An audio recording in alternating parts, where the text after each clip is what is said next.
Bismillahirrahmanirrahim. Ar-Rahman 'allamal Qur'an,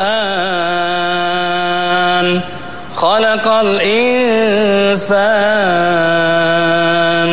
'allamahul bayan.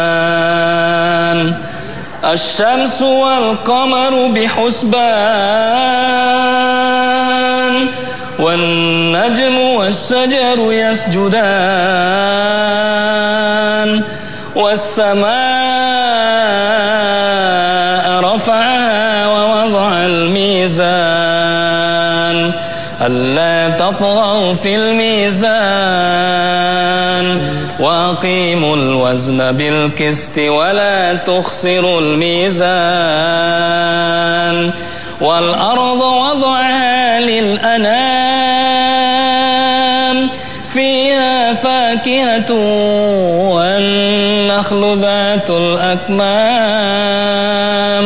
wal habbu dhul asfi war raihan, fabi ayyi ala'i rabbikuma tukadziban. Khalaqal insana min salsalin kal fakhar, wa khalaqal janna min marijin min nar, fabi ayyi ala'i rabbikuma tukadziban. Shadaqallahul azim. Oke, baik.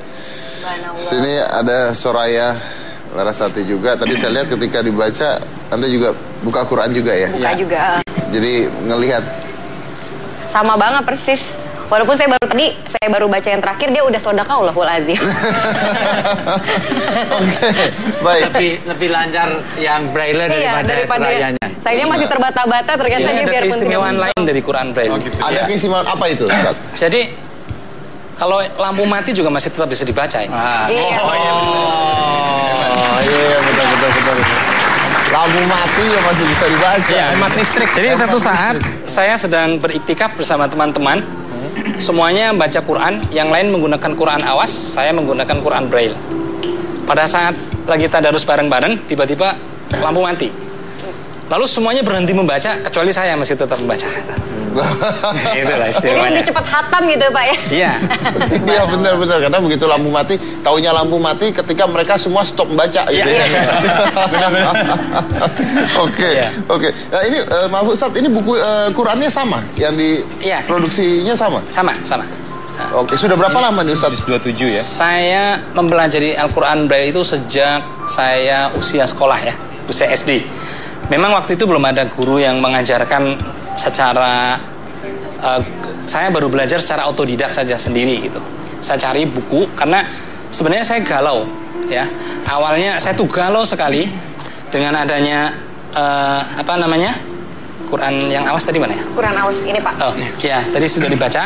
Jadi ketika teman-teman sebaya dengan saya itu bisa membaca Quran, tapi Quran saya elus-elus kemana nggak ada tulisannya gitu. Saya buka-buka, yang lain pada baca alif, ba, ta, tha, pada baca juz amma dia bisa gitu. Saya nggak bisa gitu. Saya galau sekali bagaimana caranya supaya saya juga bisa membaca seperti yang lain gitu loh.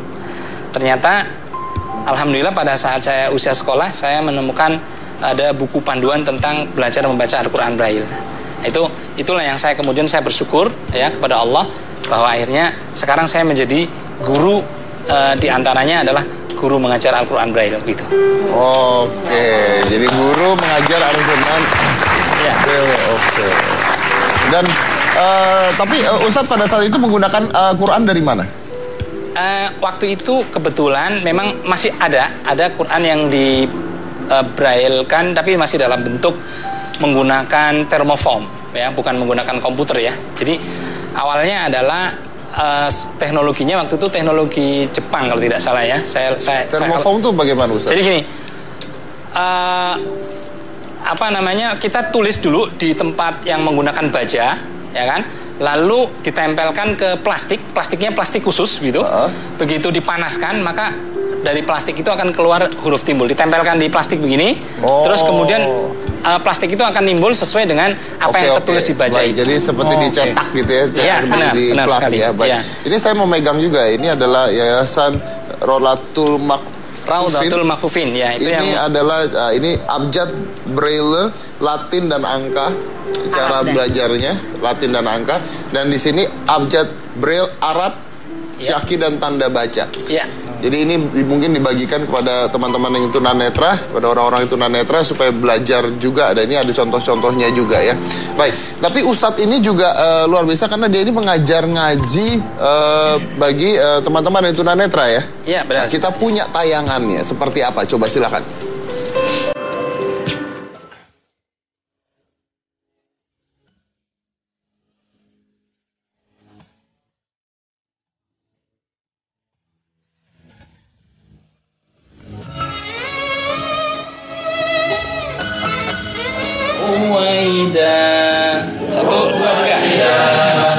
Ketemu doma. Huruf ro sukun, ada huruf ro sukun ya, atau sakinah. Sakinah itu dia sukun ya. Lalu ro sukun atau wakaf, diwakafkan juga sama, disukunkan juga sama. Sebelumnya atau berada di yang sebelumnya itu ada huruf berharakat doma. Al-haqqa bi kalimatihi wa yaqta'a dabiral kafirin. Sadaqallahul azim.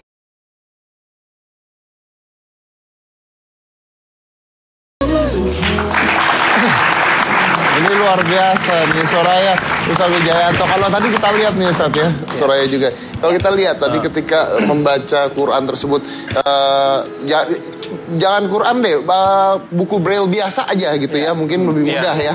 Itu tangan itu seperti scanner gitu ya, jalan seperti itu. Padahal ini kalau Anda lihat ini huruf per huruf loh. Ini huruf per huruf gitu. Tapi tadi ketika membaca Qurannya, jalan tangannya kayak scanner gitu. Kalau kita orang biasa megang juga kayak cuma titik-titik doang, nggak ada artinya gitu. Makanya, dan itu harus sangat ditentukan sensitivitas ini. Artinya kalau dia kebetulan terluka atau harus ada plester, ada apa misalnya, itu menjadi agak terhambat. Iya, terhambat juga ya. Tapi gimana caranya itu dua jari jalan loh? Ini bukan yang timbul sama yang cukup ke dalam gitu ya, perbedaannya gitu ya. Jadi gini, kalau untuk Quran Braille ini atau huruf Braille secara keseluruhan, memang yang difokuskan adalah kepekaan pada perabaan ya. Kepekaan pada perabaan itu ditentukan oleh pertama faktor kebiasaan. Jadi faktor kebiasaan, yang kedua oleh faktor tuntutan. Kalau saya ini sudah mengakui atau sudah menyadari bahwa kenyataannya saya nggak melihat gitu. Tapi bagaimana orang seperti kita yang tunanetra itu bisa membaca? Maka mau tidak mau ya kita harus membiasakan dan melatih supaya kepekaan tangan ini bisa Tapi Ustadz gini Ustadz, yang saya mau tanya, tadi ketika Anda baca itu dua jari tangan bergerak bersamaan. Nah ini kan huruf per huruf. Gimana caranya dua jari tangan bergerak bersamaan Anda bisa lihat huruf per huruf? Kan walaupun jari itu bersamaan, tapi kan jari itu tidak satu titik, itu berada dalam titik yang berbeda. Jadi yang membaca huruf jari yang mana? Yang membaca ini jari yang pertama adalah jari yang ini mendeteksi, yang berikutnya memastikan kebenaran hurufnya, yang berikutnya itu adalah sudah istilahnya sudah terbaca gitu. Wow, oke. Itu pelajaran khusus tuh. Iya, waktunya lagi. Iya. La ya'riful wali ilal wali. Jadi tidak paham tentang dunia orang buta kecuali orang buta itu sendiri memang. Jadi kadang-kadang kita kan susah untuk karena itu jari itu kan membaca ini kan harus sudah siap dengan bacaan berikutnya kan. Iya betul. Baca Quran memang gitu kan biasanya harus siap dengan bacaan berikutnya. Ustaz, saya mau tanya nih Ustaz Wijayanto, saya mau tanya. Untuk orang-orang yang teman-teman yang tunanetra atau mengalami hal-hal tersebut, tapi itu bisa membaca Quran, bisa seperti ini berkahnya 2 kali lipat nggak? Betul. Jangankan jadi tingkat kesulitan perjuangan itu menentukan reward yang akan dia dapatkan. Ya. Kalau orang itu semakin berat, maka pahalanya lebih besar. Sama-sama ke masjid, kalau rumahnya dekat masjid dengan jauh, maka pahalanya lebih banyak yang jauh. Sama-sama orang baca Quran yang lancar kayak ustadz-ustadz gini, ini pahalanya cuma 1. Tapi kalau yang tidak lancar, ya tak terbata-bata, itu pahalanya 2. Kalau tanpa lampu pahalanya lain lagi, Pak. Oh, tanpa lampu tambah 3. Tambah 3. Ya, tambah 3. Tanpa lampu itu karena pahala pengkhidmatan. Jadi nggak perlu ada PLN, nggak ada itu. Hemat biaya. Hemat biaya. Jadi di samping itu kalau terbata-bata kan terulang-ulang karena dibaca itu misalnya alif lam mim. Kalau orang nggak biasa alif lam mim, jadi A-nya berkali-kali jadi tambah banyak lagi. Oh gitu. Kita saya ikutin loh Pak, Pak. Tapi kalau seharusnya bisa. Jadi ada 2, nggak melihat itu. Ada orang yang buta, maka itu dimaklumi. Yang kedua orang merem. Kalau orang buta nabrak itu wajar, tapi kalau dia orang merem itu nanti yang kena hukuman. Orang buta itu nggak bisa membedakan istri sendiri dengan istri tetangga, tapi kalau orang melek kok nggak bisa membedakan, itu merem namanya. Iya. Dikira istri sendiri, ternyata istrinya orang. Dikira kerupuk. Tapi Anda boleh kan ngomong gini, nggak usah lihat saya. Oh iya benar. Mungkin dia hilaf gitu kan. Yang hilaf. Oke, baik, kita lanjut lagi nanti. Jangan marah-marah, tetap di Hitam Putih.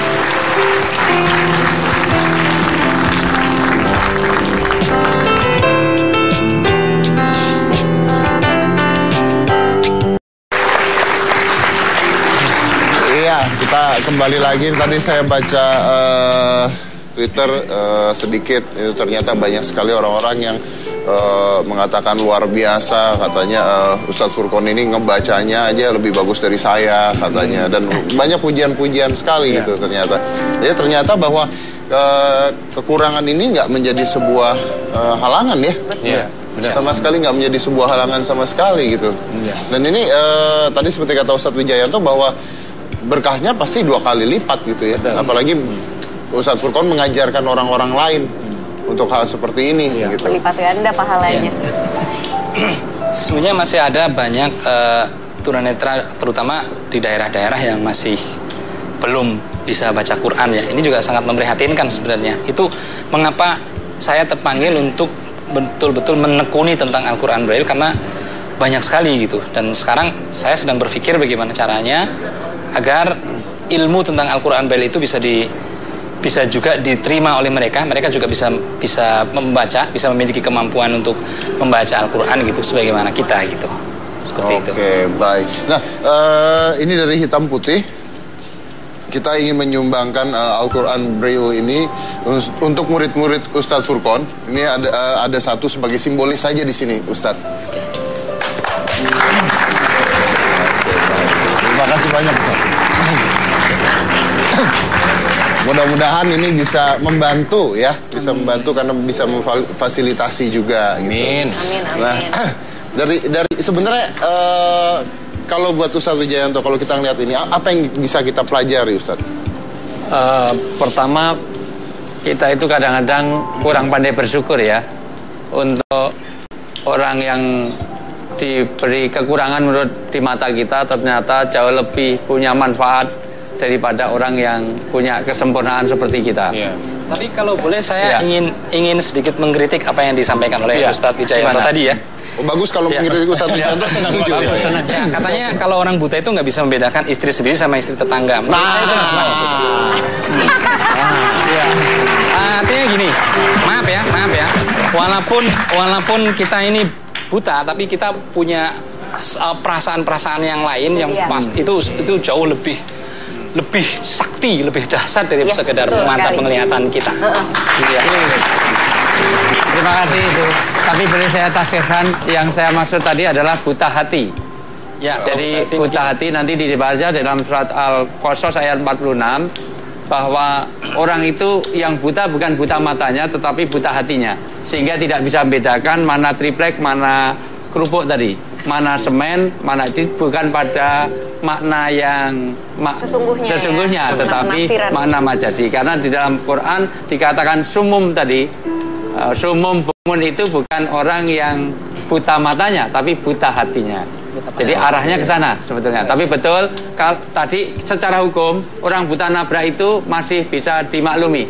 Tapi kalau orang melek nabrak karena dia merem itu jadi kesalahan. Kadang-kadang saya juga suka sengaja kok Ustaz nabrak. Ya saya sengaja ya. Iya. Nah, itu yang jadi masalah itu. Ini Mas Edi ada yang ngebantu nih sekarang. Iya. Nggak, kalau menurut saya sih kalau tadi Ustadz ketika ngomong nggak bisa membedakan isi sendiri isi tetangga itu sebenarnya tujuannya bukan kemana-mana, tujuannya itu cuma satu. Apa? Ya ke saya gitu. Oh. Intinya semua omongan itu tujuannya buat nyakitin saya doang. Ya sama kan, sama-sama garuk itu kalau orang itu sedang datang. Iya, ini udah luka Ustadz ya. Tapi sebenarnya setiap orang itu mengalami ketunaan. Ada yang tunanetra, ada yang tunarungu, ada juga yang tuna rambut seperti Mas Dedi ini.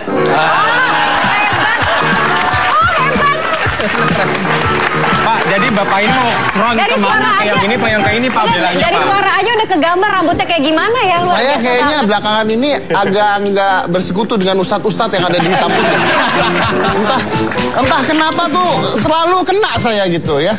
Bahkan, nah inilah luar biasanya. Bahkan mereka yang tunanetra aja tahu gua botak itu gimana ceritanya. Dari suara kayaknya, dari suara. Apa jangan-jangan tadi waktu di belakang saya diraba-raba kepalanya sama Ustaz? Sudah beri rahasia umum itu. Oh, rahasia umum. Oke, baik. Tapi kita belajar banyak sekali malam hari ini ya, Sandy juga banget. Belajar banyak sekali. Tadi semua udah hadir di sini. Apalagi tadi saya lihat Twitternya di hitam putih. Wah, luar biasa sekali tentang apa yang udah kita tampilkan di sini. Mudah-mudahan ini bisa memberikan nilai tambah buat kita semua sebagai manusia gitu ya. Dan saya yakin gitu. Kalau misalnya Anda ingin membantu dana atau menyumbang dana, Anda bisa datang atau langsung saja silakan ke yayasannya apa Pak? Silakan Pak. Yayasan Raudatul Makfufin, Pak. Di mana itu? Kita beralamat di Jalan Puspitek Raya, Gang Rais, Kampung Jati, RT 2 RW 5, Kelurahan Buaran, Serpong, Tangerang Selatan. Baik. Ada nomor rekening nggak? Ada, Pak. Iya. Nomor rekeningnya? Bisa di Bank Syariah Mandiri 7047 91 22223 atas nama Yayasan Raudatul Makfufin. Oke. Nah, nanti kita akan tweet di hitam putih alamat dan juga nomor rekeningnya di Twitter hitam putih. Jadi apabila Anda ingin menyumbang, Anda silakan langsung ke sana karena sumbangan Anda sedikit pun tapi itu akan membantu banyak teman-teman yang mengalami tunanetra supaya mereka bisa melakukan apa yang selama ini mereka ingin lakukan. Ya. Baik. Dan saya yakin sekali kalau saya mendapatkan pelajaran yang menurut saya luar biasa hari ini. Kalau saya pribadi saya mendapatkan sebuah pelajaran ketika saya melihat mereka yang tunanetra tapi bisa membuat buku seperti itu, bisa membaca seperti itu, yang bahkan buat saya luar biasa gitu. Jari jalan seperti scanner dan bisa membaca. Itu luar biasa. Saya yakin akan satu hal, ternyata kata tidak bisa itu hanya berlaku untuk orang-orang yang tidak mau. Saya Deddy Corbuzier, inilah Hitam Putih.